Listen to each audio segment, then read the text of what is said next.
This year marks the 20th anniversary of an accident that had a devastating effect on India's oil and gas industry.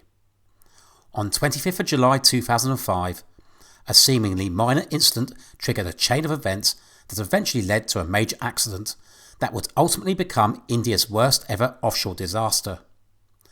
This is the story of the Mumbai High North explosion. When accidents occur in the offshore oil and gas industry, they can often be devastating, such as the famous Piper Alpha disaster that happened in the UK in 1988, or Deepwater Horizon in the United States in 2010. But the Mumbai High North accident is a lesser known event.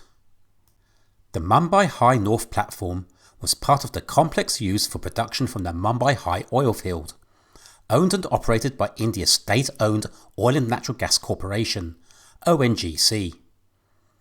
The field is an offshore oil field located 109 miles off the west coast of Mumbai in the Arabian Sea off India. It is one of India's largest producing oil fields, and in 2005 produced 14% of India's domestic production, 110,000 barrels a day.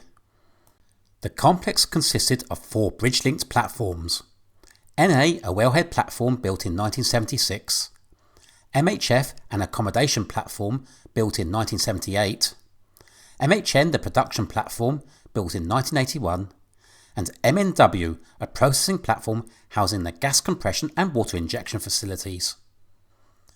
In July 2005, a mobile jack-up drilling rig, the Noble Charlie Yester, owned by the Noble Drilling Company, was also positioned over the platform to conduct well operations. On 25th of July, the 330-foot-long multi-purpose support vessel, Samudra Suraksha, which was owned by ONGC but operated by the Shipping Corporation of India, was being used for diving operations in the field. At about 2 p.m, a cook on board the vessel was injured, having sliced off the tips of 2 of his fingers. The vessel master considered that immediate evacuation of the cook was necessary to receive medical attention. A helicopter was parked on the MHN platform, but could not be used to fly to the Samudra Suraksha due to high winds and rough seas. Shortly before 3 o'clock, the Mumbai High North offshore installation manager received a request for the transfer of the injured person onto the MHN platform. The transfer had to be accomplished using a man-riding basket lifted from one of the platform cranes. The installation manager and the vessel master agreed on the use of the south crane, which was located on the windward side of the platform, an arrangement that made the vessel approach much more complicated. There was a crane on the leeward side of the platform, but it was not operable. However, the vessel was experiencing issues with her dynamic positioning system. The chief engineer requested some time to fix the issue, but the master decided to proceed with the approach to the platform, operating the thrusters manually.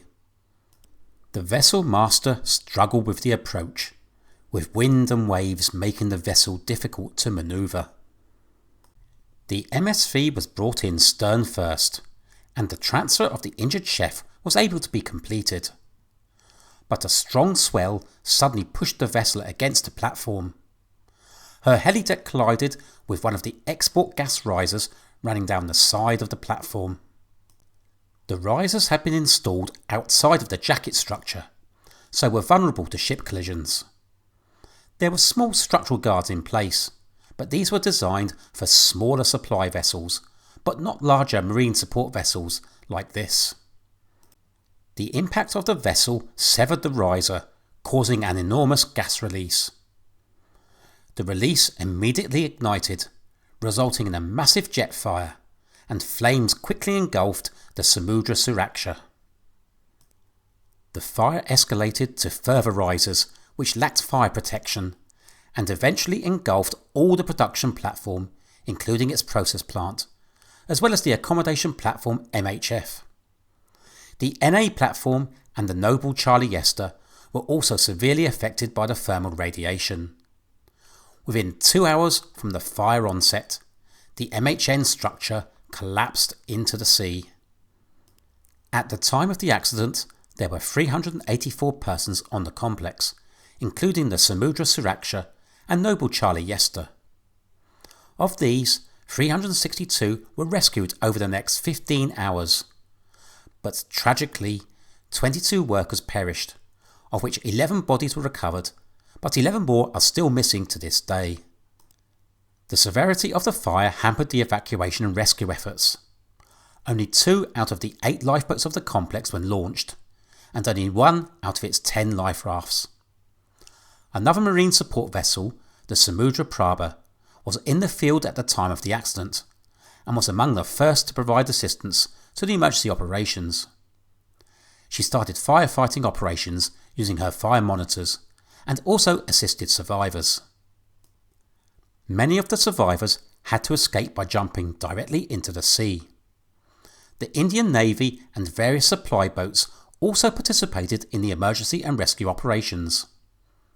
Rescued persons were transferred to supply boats for passage to Mumbai, but rescue helicopters remained unavailable due to the weather conditions.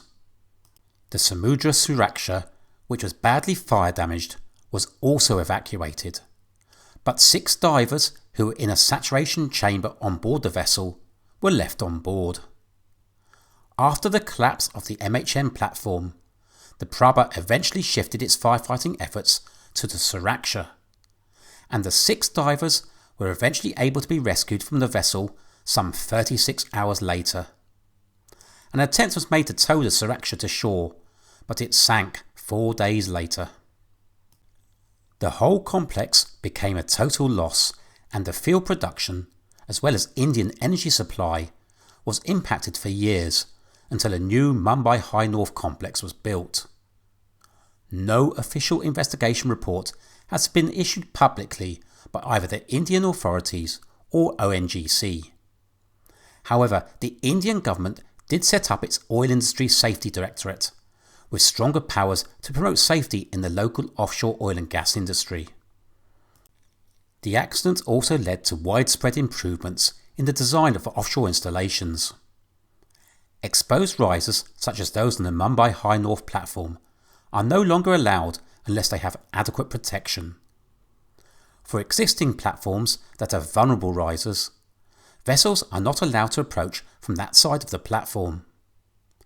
But all of this came too late for the 22 poor souls who pay for deficiencies in the platform design and operation with their lives.